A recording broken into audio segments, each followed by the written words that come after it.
This episode of the podcast is brought to you by Franny's Pharmacy. Now more than ever, it's important that our society focuses more on our mental and physical health. At Franny's Pharmacy, the team is committed to their community's need of being happy, healthy, and stress-free. Come learn how Franny's Pharmacy can assist you in a clean, professional environment with their expert bud tenders that are excited to educate you about the benefits of their lab-tested, DEA-certified CBD products. Franny's Pharmacy also offers wholesale and franchise opportunities. Visit their website at frannysPharmacy.com, and that's pharmacy with an F, and use the promo code CannaConnect10 for an exclusive Cannabinoid Connect discount. Again, that's Franny's Pharmacy with an F.com and use the promo code CannaConnect10 for an exclusive Cannabinoid Connect discount. Franny's Pharmacy, putting the farm back into pharmacy.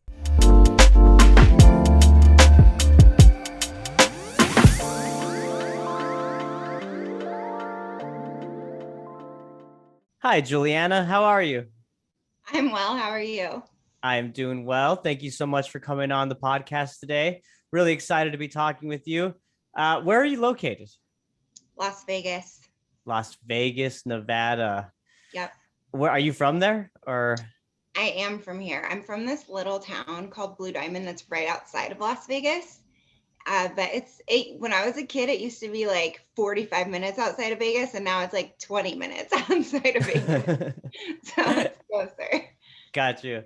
And I mean, with Nevada, going adult use, super relevant for, your role as founder and president of Can Strategy, which I look forward to learning more about. But let's first, I always like to start with the guests. So tell me, a little bit about yourself. I think that I listened or watched one of the previous podcasts that you were on, and you really talked about this entrepreneurial journey that you were on, and it started with writing a book.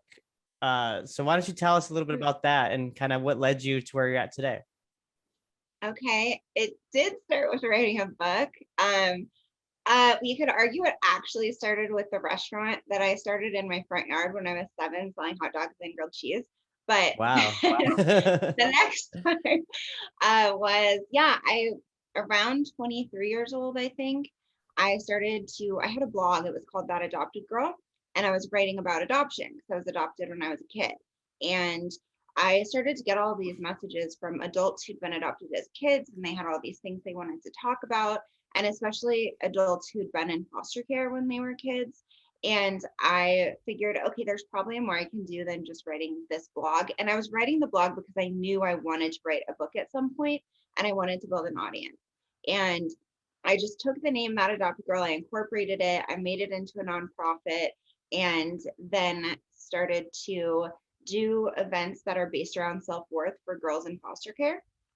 And did that for a couple of years while I was getting my MBA. And my parents said, you seem really distracted doing all this That Adopted Girl stuff, because nonprofit stuff takes 9,000 hours longer than it seems like it would. And they said you should take a break from school. So I did, and then that's how I got into the cannabis industry, is I needed a job because I wasn't going to school, and some family friends in Vegas were opening the first dispensary ever in Vegas, and they said, which one was that? Here. It's called Las Vegas Relief. It's like near the side of the strip that has the Stratosphere, but it's not quite on the strip. It used to be next to, back to back with a dispensary called Essence that GTI acquired, and now it's labeled as Cookies. Gotcha. Yeah, so it's right next to Cookies. So that was your entrance, was you were going to school, but you needed a job like on the side to supplement some income. And then, serendipitously you had some friends that, hey, we're opening up a dispensary in this new market. Yes. And I hadn't been doing a great job of looking for a job because I've always wanted to do my own thing. So I wasn't pleased with that idea of going to start a regular career, working for a regular company. So when they offered me the job, I just took it. I'm sure, whatever. I won't even be doing this for long, Right. And so I took it, and that started me out in the industry when it was medical. So we had 5 patients a day and nothing to do except sweep and do lunges and yoga and just trying to pass the time. And all of the executives of all of the companies at the time would deliver their own product to the store. And I mean, these are guys who own, real estate development companies and like these big companies now are in cannabis. A lot of them like in cannabis and retired from what they originally built wealth doing. And here they are just walking with bins of cannabis into stores. I was like, hi. So I was just making friends with all of them. I didn't know why exactly, but I know it's good to build your network. So why not? Totally. Yeah. Yeah. And then a friend of mine at the time said, you can take anything you like doing and combine it with this industry and make it work, because I really didn't think I was going to stay in the industry.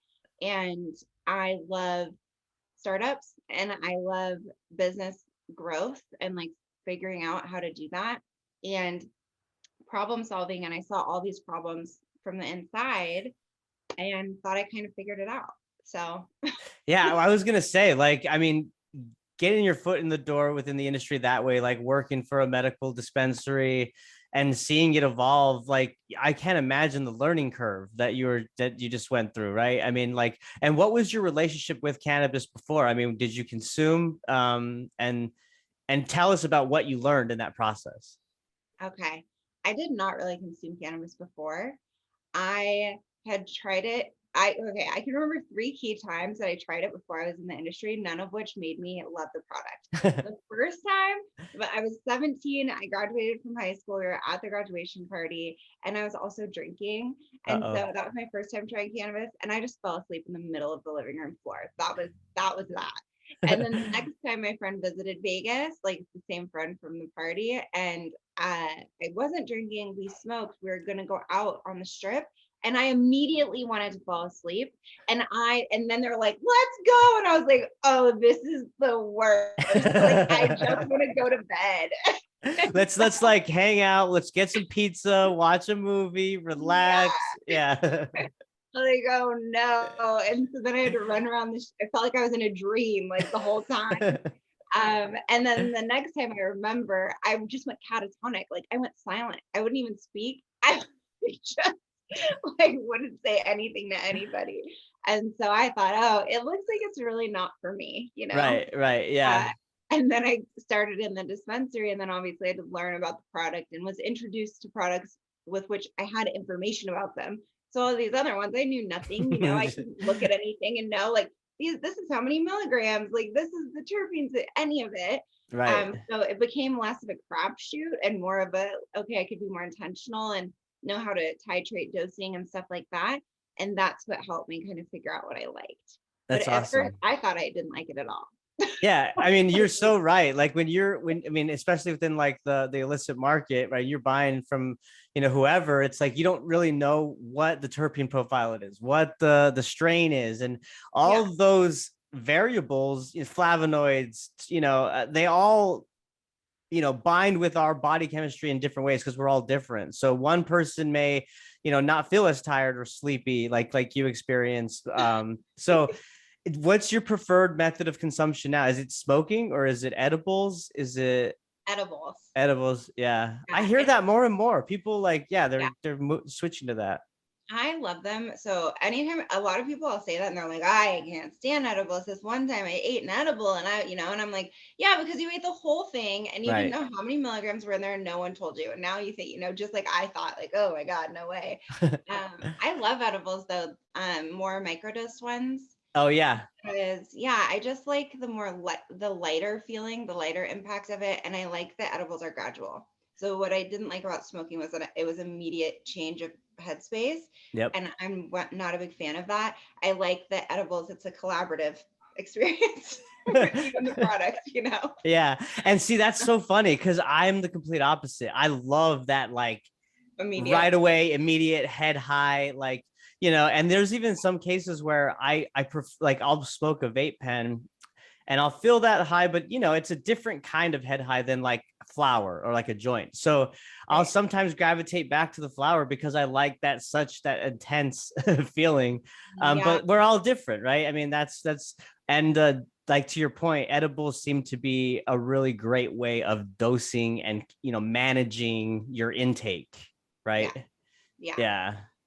Well, let's talk about, now canned strategies. So, Yeah. you talked about the medical dispensary, and so, from there, kind of what was the next path to kind of get you to where you're at, leading a consulting firm that specializes in social equity and competitive licensing applications? Well, while I was meeting everybody at the dispensary and I thought I figured things out, I put together a pitch and went to the COO of a company here called Deep Roots Harvest, which at the time was, I think, like the second largest cultivator and producer in the state. And they had one dispensary space that was empty. And every time I talked to them, they said it'll be open in a month and a half. And every time I went back out there, it was still completely empty.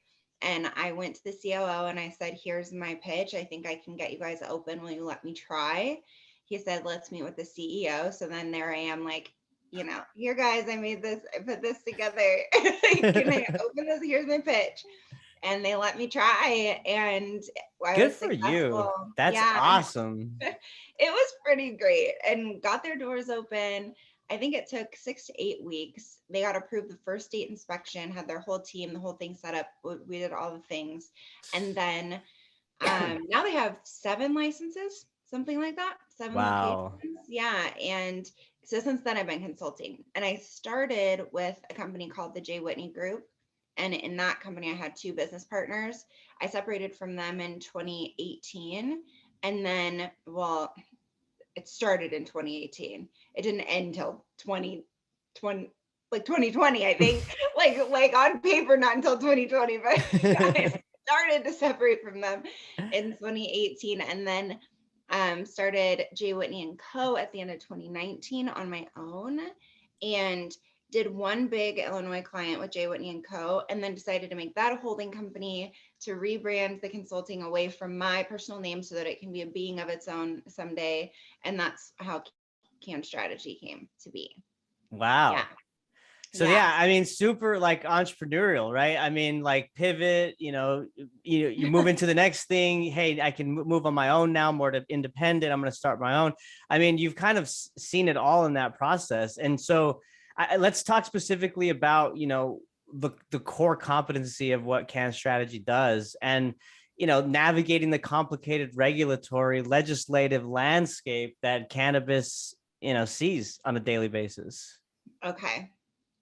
Uh, okay, so when I first started, what I'm obsessed with, like I said, is problem solving. And I'm obsessed with growth and with like just hacking the system to see how you can get the best of all the things, like the best of the employee experience and the best of your revenue generation and the best consumer experience. Can you get the best of all three of those at the same time, And what little tweaks do you make to do that? That was my pitch to companies here. And they were like, we don't need that. We don't need it. We need What? they didn't need it. They had limited licensing. They had no competition. Everyone was stoked about buying the product. They didn't need to be better at Right. anything. They just had to That's exist. And so they were like, nah, a bunch of cultivators needed help getting open, which requires SOPs. And then Deep Roots, similarly, they needed SOPs to get their doors open and to actually get approved to operate. So I was like, okay, well, this seems like what people are actually what they need right now. And so I learned it, and I really learned it all by myself. So I just started reading regulations and figuring out, what is an SOP, reading SOPs that I could get my hands on and trying to understand, the difference between like an operational SOP and one that you need for licensing. Because with licensing, you need all of the regulations in there. It's not just like, here's how you do something through the day. It's like, per the regulation. It's so intense. And right. you have every word in there. And so I really kind of reverse engineered it. And as I was reading regulations, I was tying that to my experience of operating and going, okay, so this is how those go together. And then how do I, put those together? And I kind of, over the years have figured out how to expand on that knowledge. And I love it. So because I did well with Deep Roots, I just kind of kept going with that pitch of, okay, well, now can I help someone win in a competitive state, since Nevada is a competitive state, which definitely gave me an advantage Right. over people coming from California and trying to help people. Like consultants from California came to Nevada when we launched and tanked. Like a bunch of companies just felt like their crops failed, like they couldn't figure things out.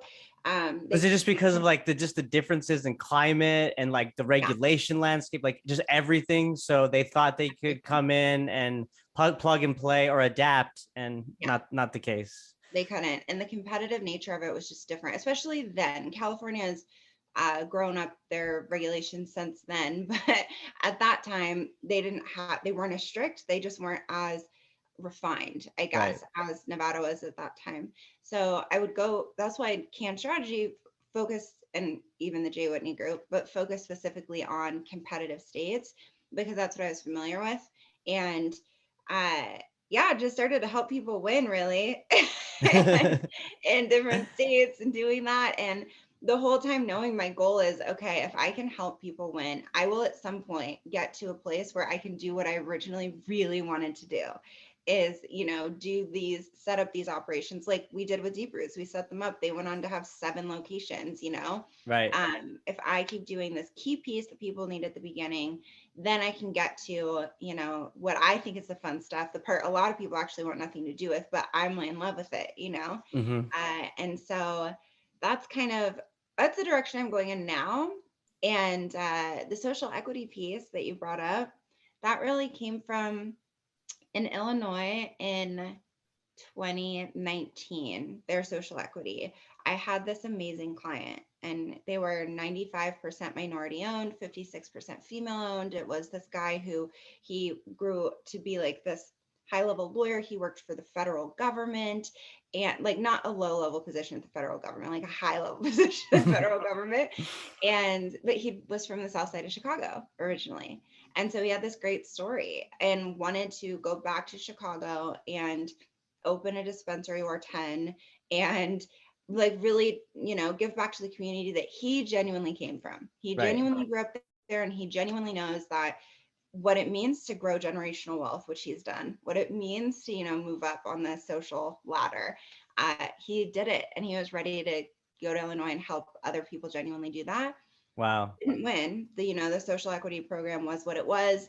We got perfect score, except their angel of a social equity qualified woman was not a veteran. She was What?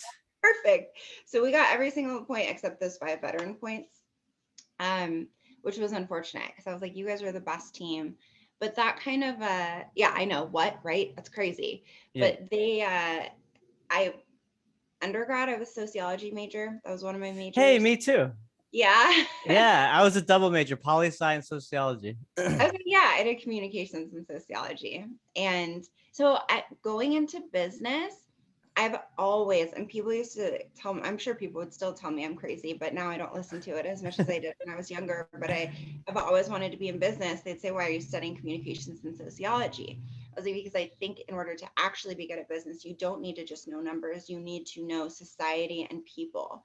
And those are key. I have said that exact same thing, and I'm not lying. Like I've told people, like I knew that marketing, I'd want to get into that. And so if you want to market a product, you need to understand the audience that you're marketing to. Well, where are they from? What's the demographic, right? And then Yeah. like political science would influence like a little bit of like how they think, right? So if you can kind of look to a certain sub society or culture and think about what political influences are Yeah. there. And I mean, so I'm in right there with you. Yeah, we're on the same page. Exactly. Yeah. So I in undergrad in sociology, I took sociological statistics, and I found it like the most fascinating thing to me was, if this thing in society that seems completely unrelated to this that's going on in society, but if you look at the data, it turns out they're correlated. I find that fascinating.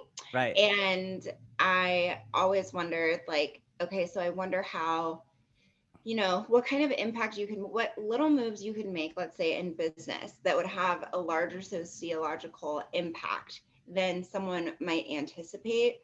And I found it like, okay, well, there's this chance in cannabis because cannabis is a baby child, and Mm-hmm. it's not grown up at all. And so it's like there's all this opportunity to do all these different things. Right. Like there's this opportunity to say, hey, can we get more females in this industry?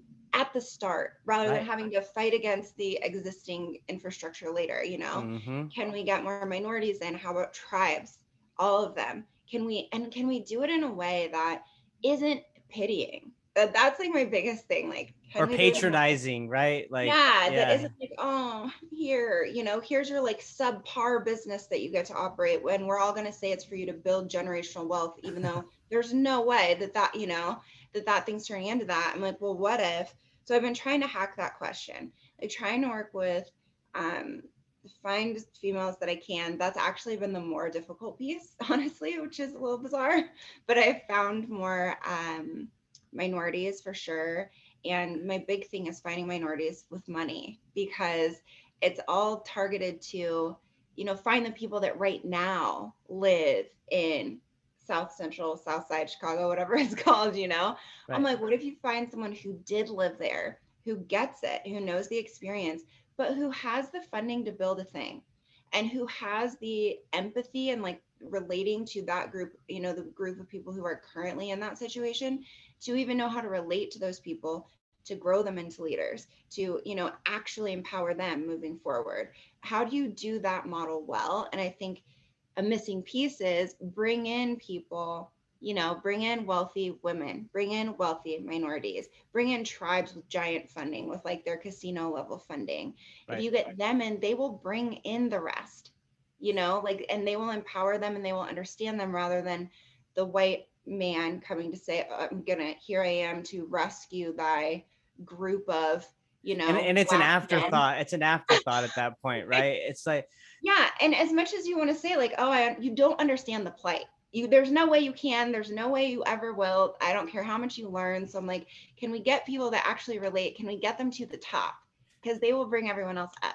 You know? so I see, yeah, and so that makes sense, and I see what you're going after. I would imagine it's like you mentioned, it's difficult to find that like perfect person, right? Yeah. With the minority background, or if they're female, have the capital, have the experience in the legacy market, or even in the current industry.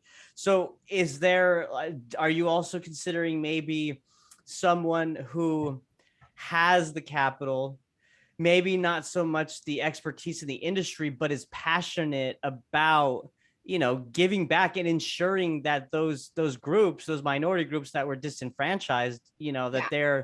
that they're taken care of?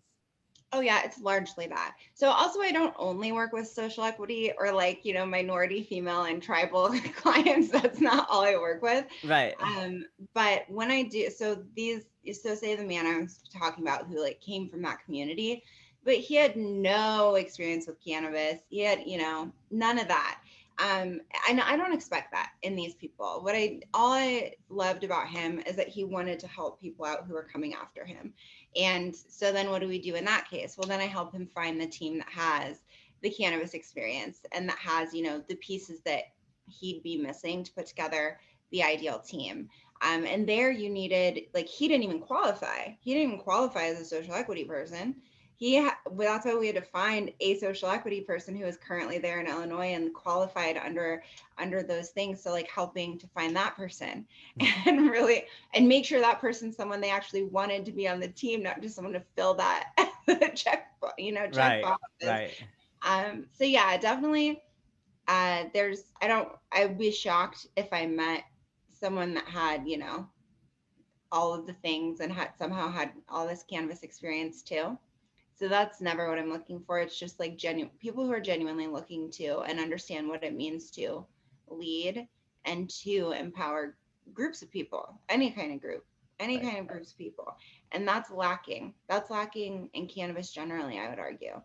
And Just leadership. you make such a great point too about like, now is the time. It's a baby, right? This industry is a crying baby. We're Yeah. just getting started. We're not even walking yet. It's Yeah. crawling, right? So might as well do things right at the Yeah. beginning, because we're seeing other industries, other legacy traditional industries having to kind of take a few steps back in some areas that they missed, right? When it comes to Yeah. equity, inclusion, among other things, even operations, culture, right, is a big issue Yeah. Huge. within corporate America. You know, in some companies, very toxic, very Oh, stressful, and people yeah. aren't. human, right? And with cannabis completely humanizes us, right? It completely kind of um takes kind of the ego out, makes you more relaxed, think in a more, I guess, creative or even critical thinking way in some cases. And that needs to remain, right, internally within the workforce. Yes, it does.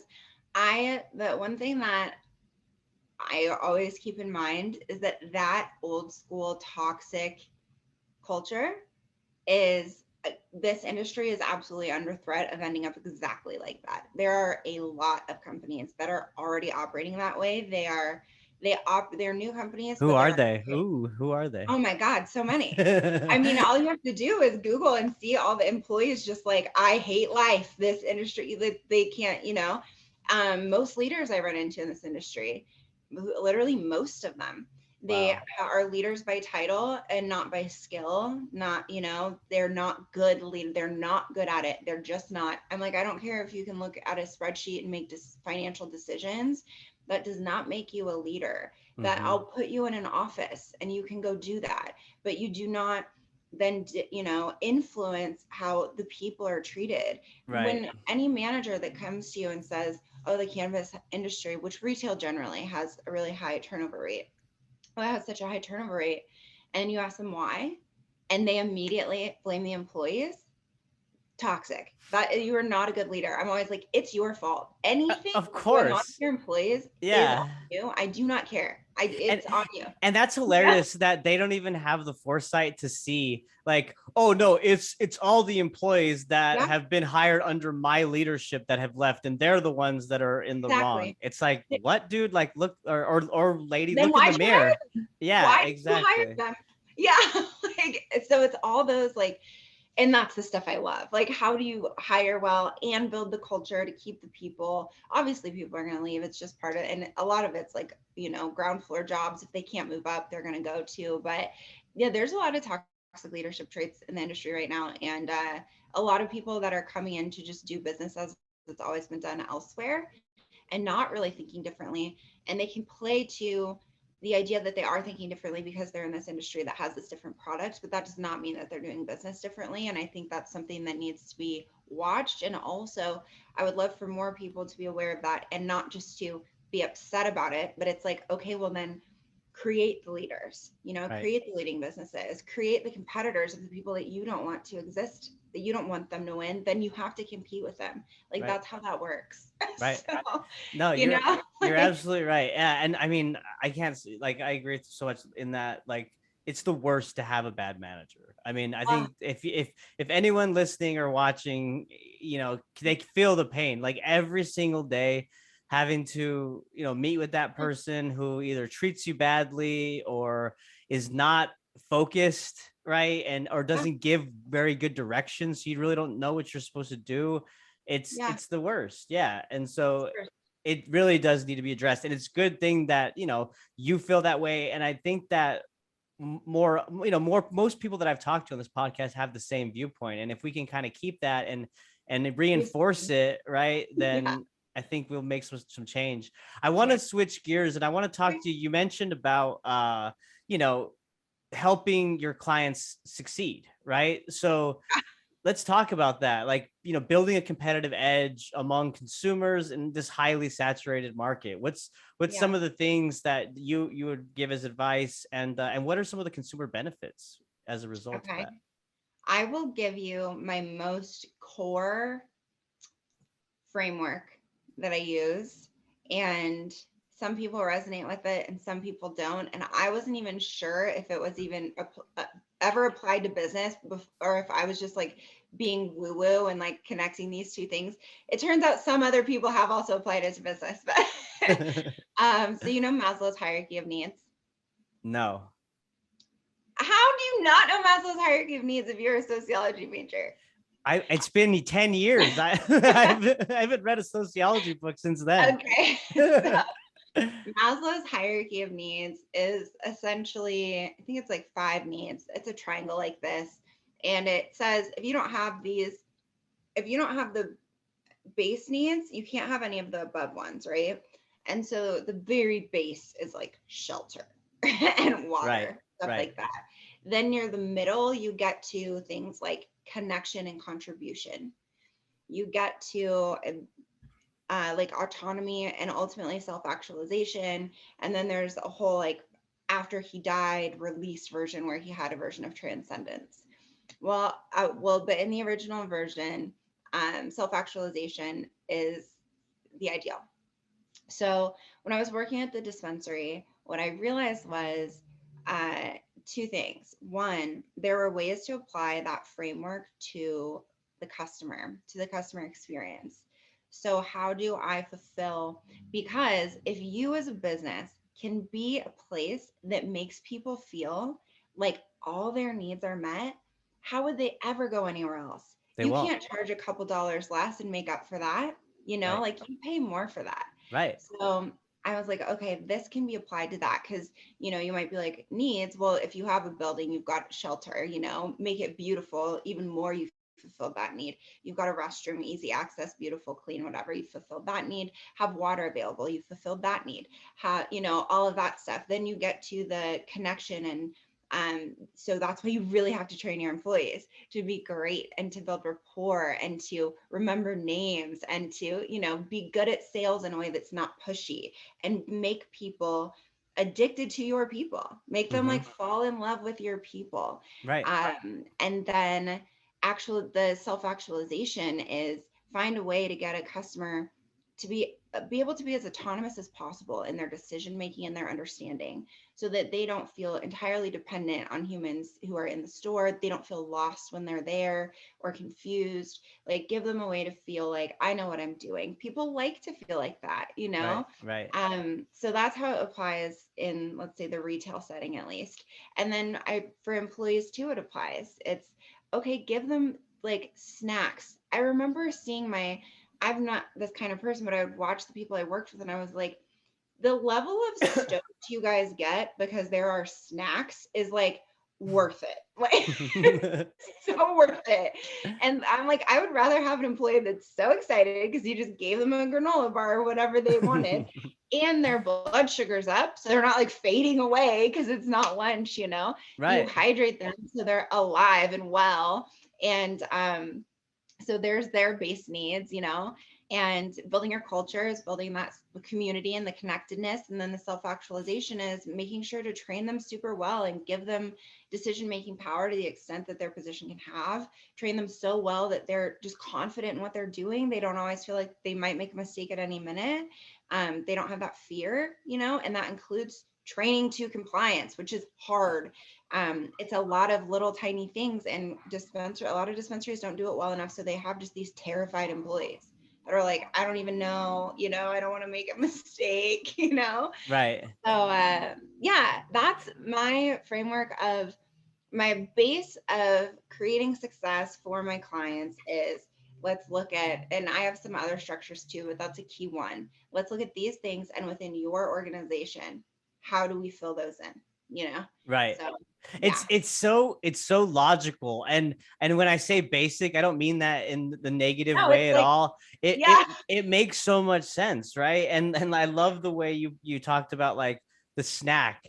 Well, it's great because the employee's happy and the blood sugar, right? So they're going to be Yeah. up and aware and ready for customers when they come in. Water, that makes a lot of sense. I mean, if I walked in a dispensary and you had like cucumber water, I'd be Yeah. like, all right, well, because I carry water around everywhere. So, Yeah. and I would imagine that a lot of consumers of cannabis are drinking water because, they can get dry mouth or cotton mouth, Yeah. if they're smoking like a joint or something. So all that makes a lot of sense. And so let's talk specifically about training your workforce. So like, how does one effectively do that?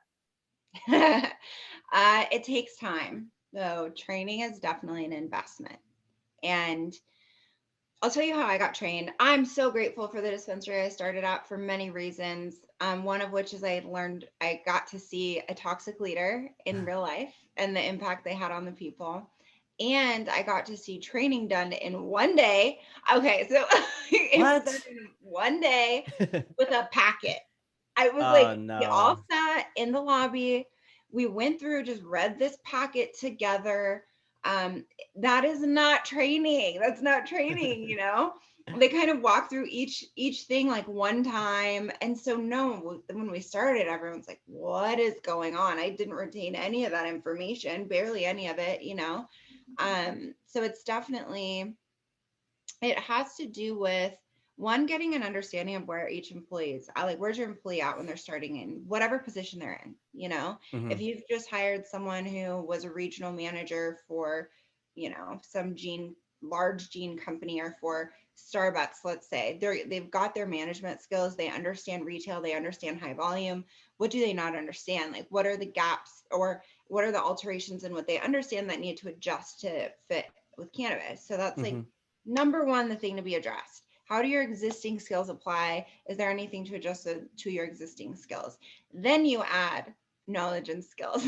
And so then it's okay, well, Because you have what a does, baseline, then you yeah, know like what you need to train for, or what you need to yeah, address, right? It's not like a exactly. blanketed solution. Here's all the exactly. And then it's like, you know, with training,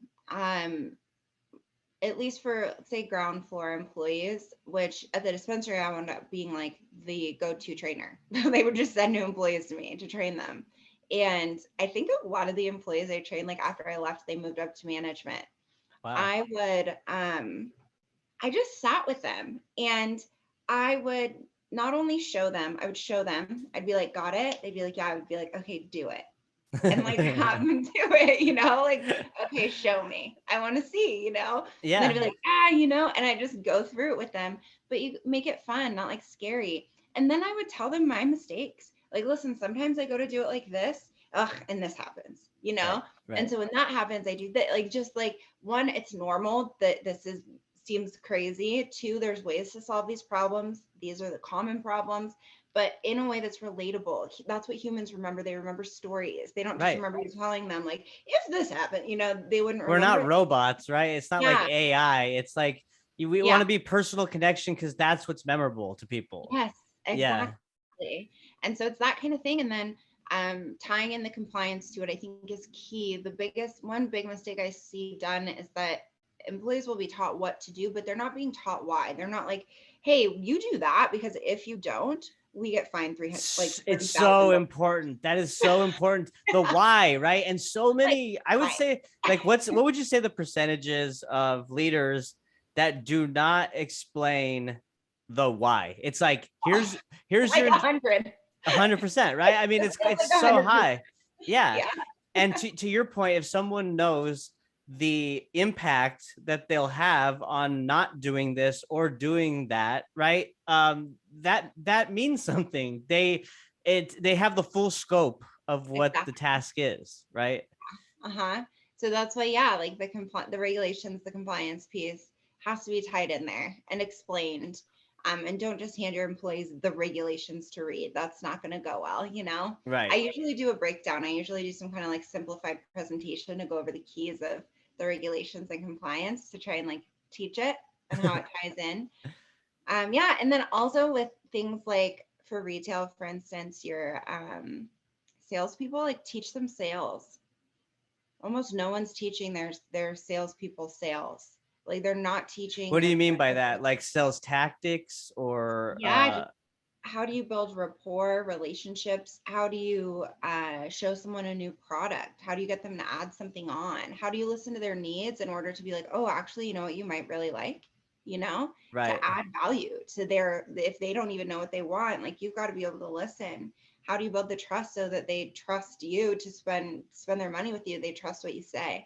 Um, and yeah, just be able to build a cart size also, just like make more money for the company. Like, how do you do that? Because a lot of customers have the money, but if they're freaked out and they don't know what's what and yeah, anything, like they're not going to spend it, you know? Right. Right. And a lot of places, I would argue most places actually are not teaching their bud tenders how to actually sell product.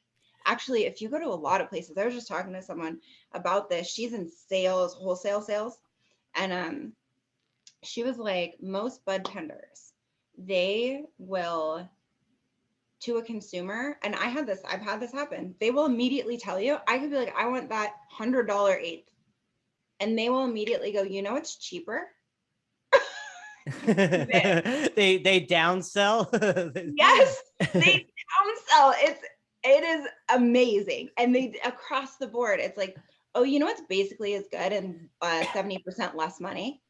Like all the And time. that's so funny because, like, think about that. You in any other industry, retail, or especially like that wouldn't happen. You wouldn't go into any store where they'd be Oh, well, I mean, maybe at like Walmart or something where they're like, crazy. do this product. I don't know, they're the same, but yeah, that's Yeah. But so how interesting. funny to be like, go in and be like, I really just want organic tomatoes. And then they're like, you know what we have though? We have some like mass farmed, like okay-ish tomatoes that you should just buy those instead, that it's less money. Right. Like, okay.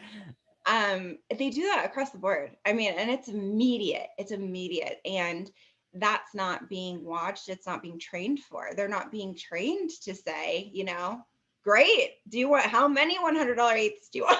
Yeah, There's more exactly. of them. Can I show you more?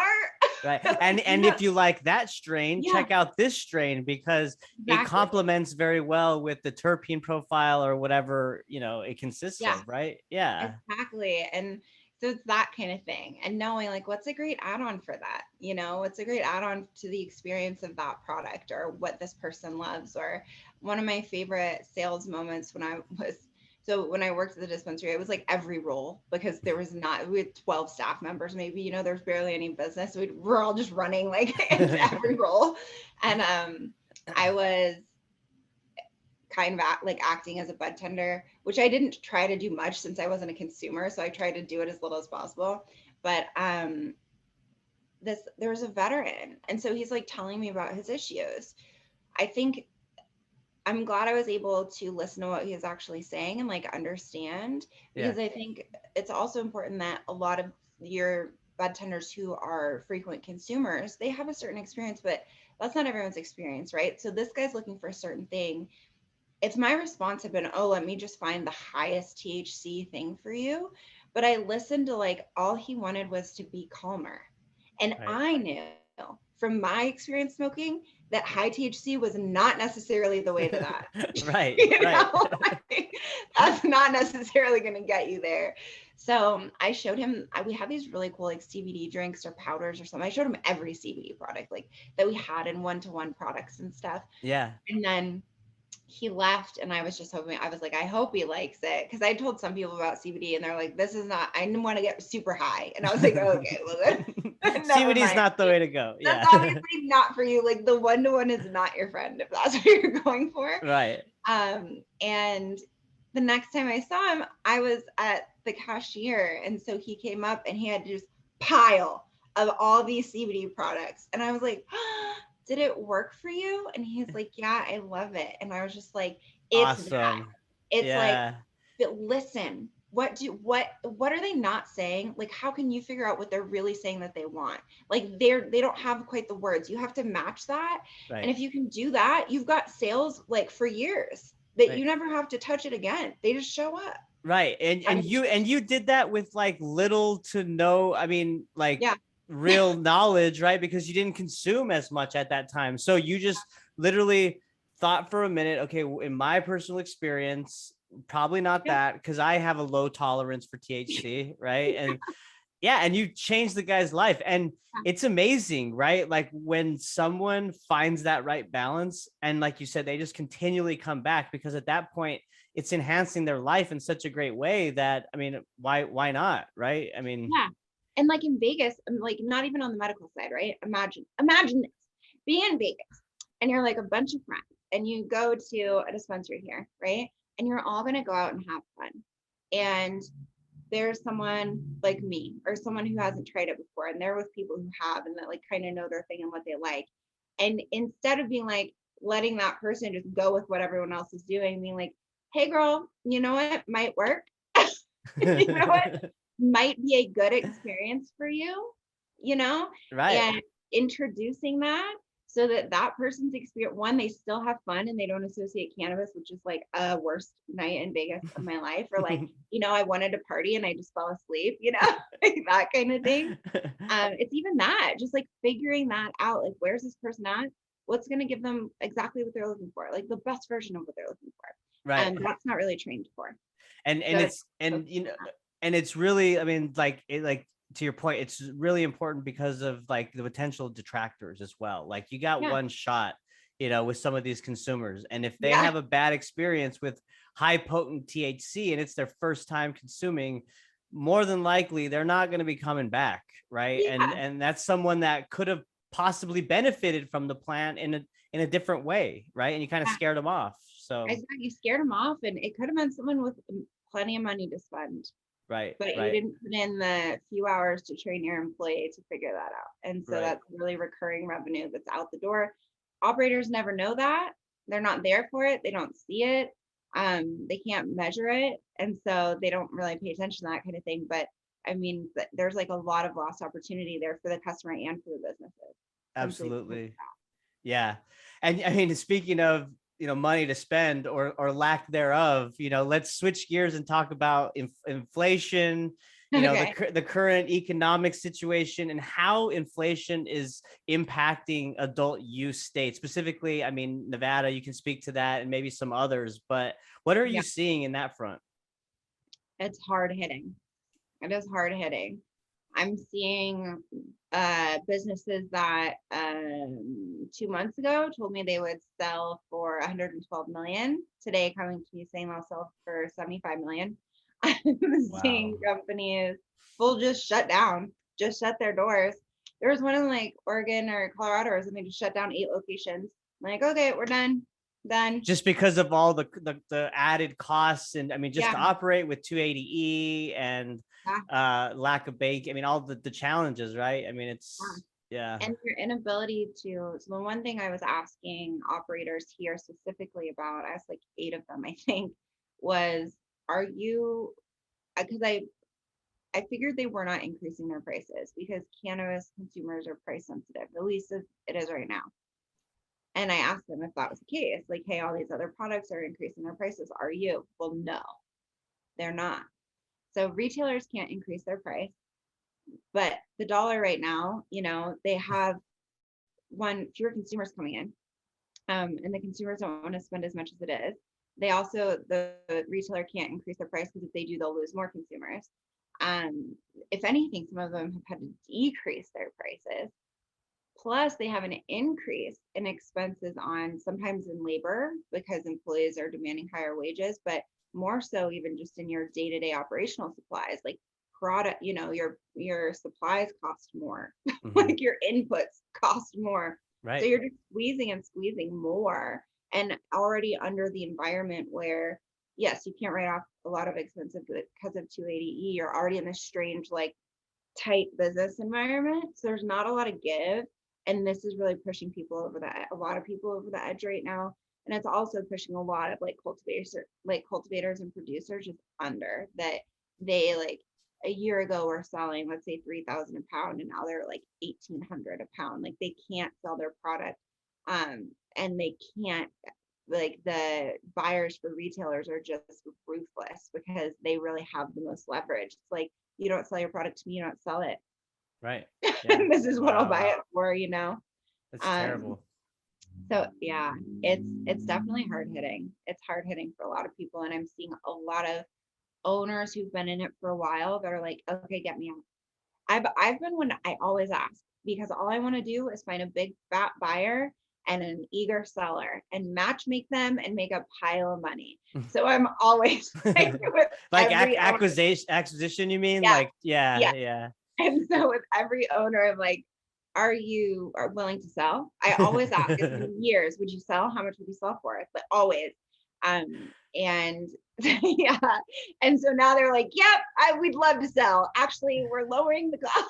We would like out, get me out. And so Jeez. it's interesting. It's tough. Yeah. And I mean, are you seeing, like, I mean, the Fed just raised interest rates, what was it, today or yesterday? So I mean, we're gonna be in this for a while, right? I mean, so what are your kind of future predictions, if things don't, I mean, and also an added question to that is, are you seeing crossover to the illicit market?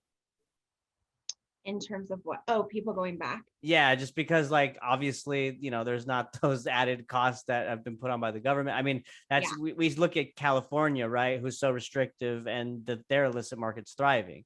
Not necessarily correlated to inflation, but I think that I haven't seen it because I don't have many ties to the illicit market, but or any ties. I was trying to sound cooler than I am. I don't have any I ties was to the gonna say, market. well, the few that you do, all right. I'm like, I've got a I have none. I'm like, actually, I'm not that cool. Sorry, guys. But I imagine it's happening. I Yeah. imagine it's happening, especially for people who already were like that. They were consumers prior and they're familiar with the, legacy market. Why wouldn't they just go back? I doubt that new consumers are going to suddenly venture into if they didn't before it was legal. I don't think they're going to start doing that now. They'll buy less, Mm-hmm. Um, yeah. And then as far as just this industry is always like, I have 5 things about that I usually think will happen. I'm like, there's 5 paths I can see. I never have like, definitely it's gonna go this way, Right, right, and that's So smart. You should, I mean, yeah, because no one yeah, knows, right? Yeah. you never know. And there's all these factors of like all these players that, okay, well, if these 4 do this and that one does this, or if this one, it's like, well, then this other thing happens. It's not like totally predictable. Right. So there's so many things that might happen, but I do think that it's going to be a lot more companies closing for sure within the next couple of years. Um, and it's interesting because I think we'll see some kind of steps back in that regard, but I'm hoping we also see steps forward in terms of people still investing in, the workforce, investing in building best business practices, building good brands, starting to put in those like refined business practices and strategies. And so ideally we still see the industry mature, Mm-hmm. as we will also see parts of it degrade. Right, right. Like Like, there's going to oh, be some fallout, but there's yeah, going to be still some innovation and progress that's moving forward. It's just that due to the circumstances of the current economic environment, it's difficult for most operators right now. yeah, Yeah. exactly. Well, Yeah. I don't want to end it on a sad note. So I want to open the People are floor going to under. I want to open up the floor to you, Juliana, and whatever's top of mind for you as we wrap up, maybe more positive. What do you want to leave the audience with? What is top of mind for me? Top of mind for me is always this, that um because so I also have leafsheets.com as a company. And with that, we developed to help people that don't have hundreds of thousands of dollars to spend just on the licensing stuff. It's like, here's your way in to lower the barriers to entry. Here's your like, buy these products. They still cost money, but way less money. Well, the reason I did that and still and then what I even tell like funded clients with Can Strategy, this industry is hard, and there's, you know, I don't even like to say that it's hard. There's a lot of challenges and things are always changing, and it's different in every state. And it can seem like you just have consistent inconsistency at all times. And there's things to overcome, like as toxic leadership developing and the case is yes, because this place is new, like versus brand new. We're still trying to make things do well. I still say like have faith in it.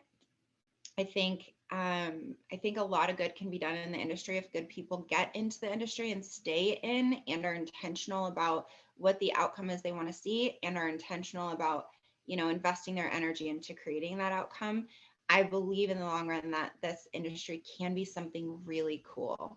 If people step out because it's hard right now, well then you're going to let it just turn into what everything else has ever been and not be progressive or cool really in any way. So yes, there's all these challenges, but I still say like go for it. I think it's cool and fun, and I think that it will only get better. I really think it'll only get better. And if we could make it only get better so much so that it's just this really cool place, world to exist in, like how cool, you know? Absolutely.